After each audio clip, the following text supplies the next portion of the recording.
Mari anak-anak kita membaca doa sebelum belajar terlebih dahulu. A'udzu billahi minasyaitonir rajim. Bismillahirrahmanirrahim. Asyhadu an la ilaha illallah wa asyhadu anna Muhammadar Rasulullah. Raditu billahi rabba wa bil islami dina wa bi Muhammadin nabiyyan wa rasula. Rabbi zidni ilma warzuqni fahma. Rabbi shrah li sadri wa yassir li amri wahlul uqdatam min lisani yafqahu qawli. Amin ya rabbal alamin. Assalamualaikum warahmatullahi wabarakatuh. Alhamdulillahilladzi hadana li hada wa ma kunna linahtadiya laula an hadanallah. Asyhadu an la ilaha illallah wa asyhadu anna Muhammadan abduhu wa rasulullah. Allahumma shalli wa sallim ala sayyidina Muhammad wa ala ali sayyidina Muhammad. Amma ba'd. Alhamdulillah kita semua masih bisa berjumpa di Guru Ahmad Channel. Anak-anakku generasi Islam, anak-anakku kelas 5 generasi Islam Indonesia. Kita harus jaga diri di rumah di musim pandemi kali ini yang belum selesai. Kita harus jaga diri, jaga kesehatan agar kita semua bisa mengikuti pendidikan dari rumah, pembelajaran dari rumah dengan keadaan sehat tanpa ada halangan suatu apapun. Di video pembelajaran kali ini, Pak Guru akan membahas makna dan kandungan surah At-Tin. Di video pembelajaran yang lalu, di materi kelas 5 yang lalu, kita sudah membahas sekilas tentang surah At-Tin. Dan di video pembelajaran kali ini, masih bersama Pak Ahmad Masroni di Guru Ahmad Channel, kita akan membahas lebih dalam tentang makna dan kandungan surah At-Tin. Video pembelajaran kali ini bertujuan yaitu memahami makna Quran surat At-Tin dengan baik dan benar, dan selanjutnya membaca Quran surah At-Tin dengan tartil. Setelah kalian menonton video ini, diharapkan mencapai tujuan pembelajaran tersebut. Kita kelas balik materi sebelumnya, kelas balik sedikit ya. At-Tin artinya buah tin. Urutan surat ke-95. Jumlah ayatnya berapa? Ada ingat? Ya, betul sekali. Jumlah ayatnya ada 8 ayat. Diturunkan sudah surah Al-Buruj. Surat At-Tin termasuk golongan surat apa? Ya, betul sekali. Termasuk golongan surah Makkiyah karena diturunkan di kota Makkah. Surah At-Tin itu surah Makkiyah, ya, diturunkan di kota Makkah. Mari kita membaca surah At-Tin terlebih dahulu, biar yang belum hafal bisa cepat hafal, yang sudah lancar biar tambah lancar. A'udzu billahi minasyaitonir rajim. Bismillahirrahmanirrahim. Wat-tini waz-zaitun wa turi sinin wa hadzal baladil amin. Laqad khalaqnal insana fi ahsani taqwim. ثم رددناه أسفل سافلين إلا الذين آمنوا وعملوا الصالحات فلهم أجر غير ممنون فما يكذبك بعد بالدين Alaihissallahu bi ahkamil hakimin. Sudah hafal anak-anakku? Alhamdulillah sudah hafal. Kita harus menghafal surah At-Tin. Nah, sebelum melanjutkan kita ulangi sekali lagi. Bismillahirrahmanirrahim. Wattini wazzaitun wa turi sinin wa hadzal baladil amin laqad khalaqnal insana fi ahsani taqwim summa radadnahu asfala safilin إلا الذين آمنوا وعملوا الصالحات فلهم أجر غير ممنون فما يكذبك بعد بالدين أليس الله بأحكم الحاكمين. Setelah membaca surah At-Tin, kita disunahkan membaca Bala wa ana ala dzalika minasyahidin. Bisa diulangi? Bala wa ana ala dzalika minasyahidin. Itu. Jangan lupa subscribe Guru Ahmad Channel. Karena subscribe itu gratis. Jangan lupa komen di kolom komentar agar Pak Guru tahu kalian sudah menonton video dan share agar kalian juga mendapat manfaat dan barokahnya dari video pembelajaran kali ini. Selanjutnya kita akan masuki materi inti, yaitu tentang makna dan kandungan surah At-Tin. Ayat yang pertama, Bismillahirrahmanirrahim. Wattini wazzaitun. Artinya demi buah tin dan buah zaitun. Buah tin bentuknya seperti ini dan buah zaitun bentuknya seperti itu. Allah Subhanahu wa taala melalui surat ini bersumpah dengan menyebut ciptaannya, yaitu demi buah tin dan buah zaitun. Kita manusia tidak boleh bersumpah dengan ciptaan Allah. Bersumpah demi matahari, demi bulan, demi apa? Tidak boleh. Manusia malah hukumnya berdosa.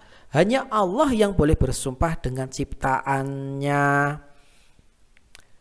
Buah tin adalah buah yang enak dan lembut serta cepat dicerna. Ia menjadi obat yang banyak manfaatnya, memperhalus fisik, mengencerkan dahak, membersihkan ginjal, menghancurkan batu pada saluran air seni, menggemukkan badan dan dapat melonggarkan rongga hati dan limpa. Zaitun adalah buah yang memiliki keistimewaan karena kandungan minyaknya yang berlimpah sehingga dapat dipergunakan di daerah yang kurang memiliki minyak. Buah zaitun sangat berguna bagi manusia. Selanjutnya, waturi sinin. Artinya, dan demi gunung Sinai. Bagaimana wujudnya gunung Sinai? Ini bentuknya gunung Sinai, tidak ada tanamannya, hanya ada batu. Gunung Sinai yaitu terletak di semenanjung Sinai, lintasan antara tanah Mesir ke Israel, Arab dan Mesopotamia. Gunung setinggi 2285 meter ini juga dikenal dengan nama Jabal Musa. Dengan nama apa, anak-anak? Ya, betul sekali, Jabal Musa atau Gunung Nabi Musa. Kenapa kok disebut Gunung Nabi Musa? Karena di tempat ini Nabi Musa menerima wahyu pertama dan diangkat menjadi Rasul pada malam Mi'raj. Rasulullah SAW pada malam Mi'raj, Rasulullah SAW berhenti sebentar di tempat ini dan melaksanakan sholat sebagai penghormatan beliau pada kesucian tempat tersebut. Ayat yang ketiga, wa hadzal baladil amin, dan demi negeri yang aman ini. Negeri yang aman itu mana? Ya, negeri yang aman adalah kemarin Pak Guru jelaskan di video pelajaran yang lalu, yaitu di kota Mekah. Kota yang aman adalah kota Mekah. Kota ini disebut dengan kota yang aman karena siapapun yang memasukinya terjaga keamanan dan keselamatannya. Kota Mekah juga disebut sebagai Ummul Qura dan tanah yang aman. Kota ini banyak menyimpan sejarah sejak zaman Nabi Ibrahim alaihi salam. Ayat yang keempat, laqad khalaqnal insana fi ahsani taqwim. Sesungguhnya kami telah menciptakan manusia dalam bentuk yang sebaik-baiknya. Manusia itu adalah makhluk yang paling sempurna karena manusia punya akal, pikiran, dan nafsu. Nafsu, akal, dan pikiran, sedangkan makhluk yang lain tidak ada, tidak punya yang lengkap seperti manusia.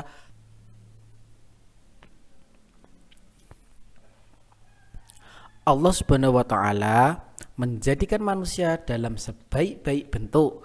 Proses kejadian manusia tidak sama dengan kejadian makhluk-makhluk lain. Manusia memiliki akal jasmani, rohani, dan nafsu.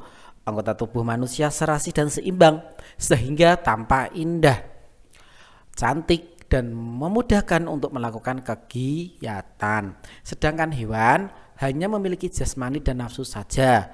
Manusia harus mampu menjaga keseimbangan yang dimilikinya agar supaya menjadi insan yang mulia. Apabila manusia mengutamakan nafsunya, maka ia turun derajatnya seperti hewan. Selain rohani, manusia dibekali dengan akal pikiran agar supaya dapat membedakan yang baik dan yang buruk. Contoh kelebihan manusia dari makhluk lain, ya, bertutur kata lembut, santun kepada semua orang. Manusia menutupi aurat, makanannya makanan yang halal, bergaulnya dan bersilaturahim dengan teman dengan tidak menyakiti, dengan sopan, menggunakan anggota tubuh sesuai fungsi dan kegunaan, yang hal-hal yang dibolehkan agama. Ayat selanjutnya, summa raddadnahu asfala safilin. Kemudian kami mengembalikannya ke tingkat yang serendah-rendahnya. Tempat yang paling rendah itu di mana? Yaitu berada di neraka. Di neraka itu tempat yang paling rendah, tempat yang paling hina. Nah, kenapa kok dikembalikan ke tempat yang paling rendah dan paling hina? Ya, Allah Subhanahu wa taala mengingatkan manusia sekalipun mereka sempurna, tetapi dapat turun derajatnya menjadi hina karena pengetahuan, sikap dan perilakunya apabila telah keluar dari aturan yang telah ditetapkan oleh Allah melalui Rasul-Nya. Jadi kita sebagai manusia harus mengikuti apa yang diperintahkan agama, apa yang diperintahkan Rasul, apa yang diperintahkan oleh Allah. Jangan sekali-kali melanggar larangan Allah. Kalau kita melanggar larangan Allah, kita akan kembali ke tempat yang hina, yaitu di neraka. Ayat selanjutnya, illal ladzina amanu wa amilus solihati falahum ajrun ghairu mamnun. Kecuali orang-orang yang beriman dan mengerjakan amal soleh, maka baginya pahala yang tiada putus. Contoh orang yang beriman, beriman kepada Allah dengan menjalankan sholat 5 waktu, beriman, beramal soleh, gemar bersedekah, beramal soleh, ikhlas menolong teman.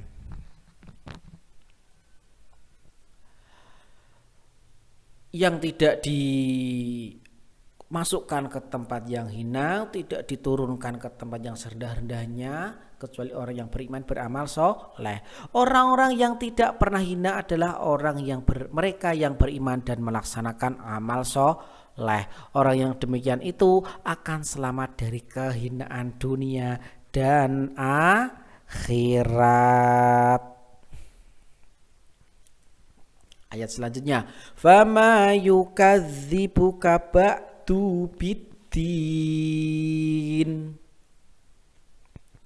Maka apakah yang membuatmu mendustakan hari pembalasan sesudah itu? Nah, hari pembalasan itu apa? Hari pembalasan adalah nanti di hari akhir, di padang mahsyar, di hari kiamat, hari pembalasan. Kita nanti mengantri untuk ditimbang amal perbuatannya. Pada hari kiamat nanti ada hari pembalasan terhadap perbuatan manusia yang baik dan buruk. Manusia seharusnya tidak meragukan adanya hari pembalasan karena Allah Subhanahu wa taala sudah menunjukkan bukti-buktinya. Allah Subhanahu wa taala memberikan akal kepada manusia untuk berpikir tentang ciptaannya dan hati untuk merasakan iman. Pertanyaan Allah Subhanahu wa taala, pernyataan Allah Subhanahu wa taala itu untuk mengingatkan adanya hari kiamat agar manusia tidak lupa dan lalai sehingga terjerumus dalam dosa dan kehinaan. Ayat selanjutnya yang ayat terakhir, alaisallahu biahkamil hakimin. Bukankah Allah adalah hakim yang paling adil? Bukankah Allah adalah hakim yang paling adil? Nanti di akhirat amal kita ditimbang oleh Allah. Bila amal baiknya yang banyak, maka kita akan masuk surga. Bila amal baiknya yang sedikit, banyak amal buruknya, banyak dosanya, maka akan masuk ke dalam neraka. Allah Subhanahu wa taala adalah zat yang maha mengetahui. Sebagus-bagus pencipta dan pengatur segala urusan, Allah Subhanahu wa taala yang memberi keputusan atas segala persoalan. Tiada perbuatan walaupun sekecil atom pun yang dapat terlepas dari pengadilannya. Pengadilan Allah Subhanahu wa taala adalah sebaik-baik pembuat keputusan. Allah Subhanahu wa taala Maha Pengasih kepada hambanya. Ia senantiasa mengingatkan agar manusia tidak lupa diri. Jika ternyata manusia masih melakukan dosa, maka karena keadilannya manusia akan menanggung akibat dan pembalasan atas dosanya itu. Allah juga menyiapkan kenikmatan bagi orang yang menjalankan syariatnya. Pembalasan dosa tadi di mana anak-anak? Betul sekali, 100 buat kalian, di neraka. Nikmat yang menjalankan syariat Allah di mana? Di surga. Betul sekali. Kita sudah membaca surat At-Tin, maka kita membaca bacaannya yaitu bala wa ana ala dzalika minasyahidin. Artinya bala wa ana ala dzalika minasyahidin. Ya benar, saya menyaksikan bahwa engkau adalah zat yang paling bijaksana. Karena Allah tadi disebutkan di surat tersebut zat yang paling bijaksana. Ya, selanjutnya kita kerjakan.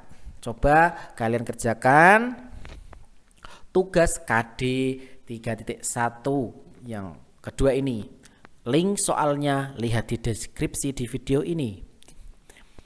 Kode soalnya Guru Ahmad, hurufnya kecil-kecil semua. Oke? Kodenya Guru Ahmad, hurufnya kecil semua. Jangan dibagikan kepada teman. Biarkan teman kita menonton video agar mereka paham makna dan kandungan surah At-Tin. Akhirnya kita di penghujung video pembelajaran kali ini. Anak-anakku, generasi Islam Indonesia, mari kita baca hikmah dari surah At-Tin. Hikmah yang pertama, sesungguhnya Allah telah menciptakan manusia itu dengan bentuk sesempurna mungkin. Makhluk yang paling sempurna adalah manusia. Yang kedua, Allah akan mengembalikan manusia ke tempat paling rendah atau neraka, terkecuali manusia yang beriman dan beramal soleh. Yang ketiga, bagi manusia yang beriman dan beramal soleh, Allah akan memberikan pahala yang tak putus tiada henti sampai hari kiamat. Yang keempat, Allah adalah hakim yang seadil-adilnya. Demikian penjelasan materi tentang makna dan kandungan surah At-Tin dari Pak Guru. Sebelum kita akhiri video pembelajaran ini, mari kita membaca hamdalah bersama-sama. Semoga ilmu yang kita dapat pada kesempatan kali ini bisa bermanfaat dan barokah fid dini wad dunya wal akhirah. Amin Allahumma amin. Mari kita baca hamdalah bersama-sama. Alhamdulillahirabbil alamin. Nantikan video pembelajaran selanjutnya di channel Pak Guru, Guru Ahmad Channel. Jangan lupa subscribe. Oke? Ya. Akhirul kalam, wallahu muwaffiq ila aqwamit thoriq. Wassalamualaikum warahmatullahi wabarakatuh.